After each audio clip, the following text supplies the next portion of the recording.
I swear people like this have never been able to get this close to a female member of the human race before, and instead of getting angry at that, they get angry at a video game character having peach fuzz, instead of, playing the cool new game, or not playing it and playing something else. I guess whatever helps you sleep at night. Now if you didn't already know, PlayStation has a lot of good exclusives. We don't know which console will reign superior out of the Xbox Series X and the PlayStation 5. They both have some promising features like the Game Pass for Xbox and the exclusives for PlayStation, but it's still very early on in their lifetimes. However, if you go based on the previous generation consoles, then the PS4 absolutely blows it out of the water for me, because really the main difference is the exclusives that are available. I mean, PlayStation gave us titles like Spider-Man, God of War, The Last of Us 2, Ghost of Tsushima, Detroit Become Human, Miles Morales, and so many more. Now Xbox also has a couple of good exclusives like Halo and Forza Horizon, but overall I think most of us can agree that the PlayStation 4 was the better console in terms of games. However, one of these games that I didn't mention was Horizon Zero Dawn, which was also very popular. Now I haven't had the pleasure of trying out Forbidden West yet, but from what I've heard and seen, the game looks really good. The story and gameplay have all been improved upon from the first game, but the thing that most people are talking about are the graphics. Because holy albatross, this game looks amazing. For me, graphics aren't the end all for video games. I'd much rather have an engaging story with good gameplay, rather than having high-end graphics but then lacking in those other departments. But when a game has all three, then you can bet your ass that I'm appreciating the ever-living shit out of every little detail that I can find. If the water and the sunlight looks good,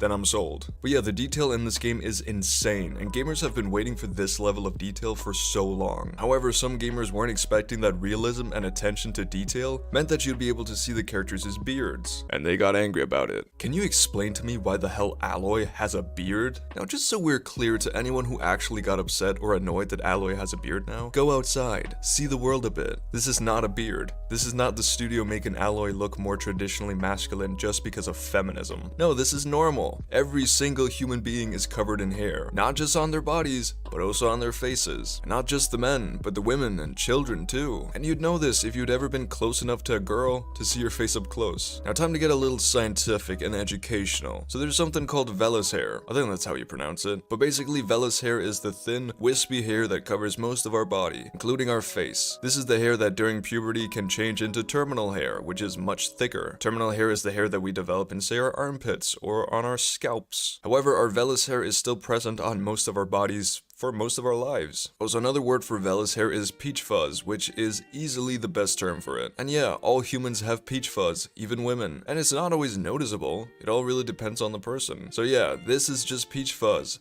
It's realistic. It's pretty damn cool that gaming technology has come this far. Also, I'm not saying that if Aloy actually had a beard, that it would be a bad thing. There are women who have beards, and Aloy here looks sexy as hell. But this isn't a beard. I don't know what people are getting so angry about. But anyways, this video isn't meant to be too serious. This is not a massive problem that will have catastrophic consequences. It's just funny to see people get so angry about literally nothing. It goes to show how far people are willing to reach to find something to be mad about nowadays. It's definitely a product of this modern outrage culture, but basically for the remainder of this video, I'll be showing you some examples of what these people have to say. It won't be too long, but I also have a nice treat coming out for you this weekend. Also, if you appreciate what I do here on this channel, then consider checking out my Patreon. It's a way for you to further support the channel, and it comes with a couple of benefits. The link is in the description. Also, just quickly before we look at some of these examples, I know that some of this is probably just rage baiting. People waiting for fuckers like me to fall into their traps. But also, there are genuinely people who think this way, and it's hilarious. Let's get into it. Alright, so let's start off with this one. The reactions to Aloy's weird facial redesigns have been similar to when Ellie was shown much worse looked in the sequel. Does Sony hate femininity? What? Does Sony hate femininity? Do gamers hate gorgeous women? Why does this keep happening? The original design was perfectly fine. What does the hair achieve? Was this Neil's doing? Now this person obviously doesn't appreciate how far gaming has come to the point where this isn't an actual photo, this is a video game. The fact that you can even see Aloy's peach fuzz in a video game is a technological marvel. Perhaps Sony doesn't hate femininity. Perhaps you just have a warped ideal about what femininity actually is. Also, there are people out there trying to justify why she has facial hair, saying stuff like Aloy is running around the wilderness and doesn't have time to shave. And although these people at least have the right intentions by trying to counter these incel arguments, they're still missing the point. She doesn't have a beard, she just has peach fuzz on her face. Like every person does. Not everyone shaves it off. I don't know, I just don't think you need to justify this because there's nothing wrong with it. But anyways, this image leads perfectly into this next one, which was actually from a while ago before the game had even come out. And this person thinks that Aloy looks too masculine. Is it me or Sony be making their lead female protagonist look masculine as hell? Barely no curves or rough non-feminine features, unlike the average woman. Like cough cough, The Last of Us 2's Ellie, etc.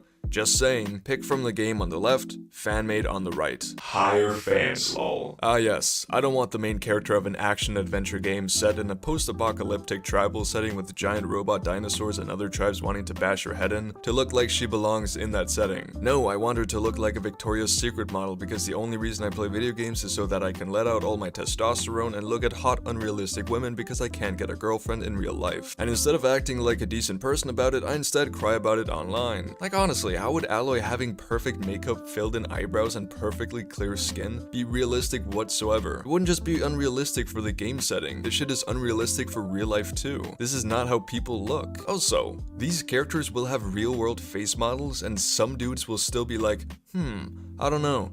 She doesn't look like a real woman to me. Like Aloy is modeled after a real person. These people just don't like it when women look like women, I guess. This is legit incel behavior and I hope they get out of it. For their sake, and for women's sake. And then there's this angry gamer who doesn't like that Sony has called full SJW. So this first person says, I'm pretty sure the Xbots are the ones downplaying this game and making fun of her face because they're jealous that they still got no games. And then this legend replies, believe me, I'm a lifelong PlayStation fan since 1995, and I absolutely hate Sony going full woke SJW. Whatever that shit is that is ruining video game character designs. I miss having nice looking females in games. Being a fan so long makes it an even bigger pill to swallow. I guess they just forgot that porn exists. Or better yet, porn games where you can customize your own sex partner. Doesn't that sound like a good place to find, quote, nice looking females? Nope, I guess it isn't. You need every video game character to look like a model because that's why we play games, am I right? And then there's this chud who doesn't like the SJW feminist propaganda the game spits in your face. Here we go again. Assassin's Creed Feminist Edition. Horizon Forbidden Male Gaze is here. Another generic open world Ubi clone game with the androgynous, unappealing main character and PlayStation's signature third person 90% walking with woke story formula. Game is a cut and paste of the first with a couple of new moves, only looks better as the PS5 is better hardware, however still as drawn out and boring as the first. The world is pretty but has no personality. It feels like the whole map was pre-generated with randomizing environment software. Very little detail seems handcrafted. Like most modern PlayStation games, it's soulless, dull, and political to the core. The game exists simply for the toxic PlayStation fans bossy to fap to, with modern graphics and women that look like men, just what they like. Fucking hell. No, but seriously, this one is hilarious to me. I don't care what you have to say about the game, if you start your review off with, here we go again, Assassin's Creed Feminist Edition, Horizon Forbidden Male Gaze, then you have lost absolutely all credibility before even starting. Listen, you can criticize this game all you want, I haven't played it yet, I'm sure that there are negatives about it, but crying about how it's too feminist and saying the main character isn't pretty enough for you is just pathetic. Back in like May of last year, people were saying that Aloy looked fat and that she had become too ugly, and these are the types of people who just can't let other people be happy or get excited about something. They just need to find something to criticize about it, and people like this will always exist. But luckily, most of the time they get called out for their behavior and they get turned into memes. Oh, how wonderful the internet is. No, but honestly, people like these give gamers a bad reputation. They are a minority, but damn are they loud. But anyways, that's all I have for today. This was just a quick fun video about the great phenomenon that is angry gamers. This species truly is magnificent. They really will get angry about anything. But anyways, let me know your thoughts down below, and if any of you have played Forbidden West yet, tell me how it is. I also want to thank my Patreons, which includes our turf captain Ben Joseph. You people make the world go round. But other than that, I hope you all have a wonderful day. Stay safe and peace out.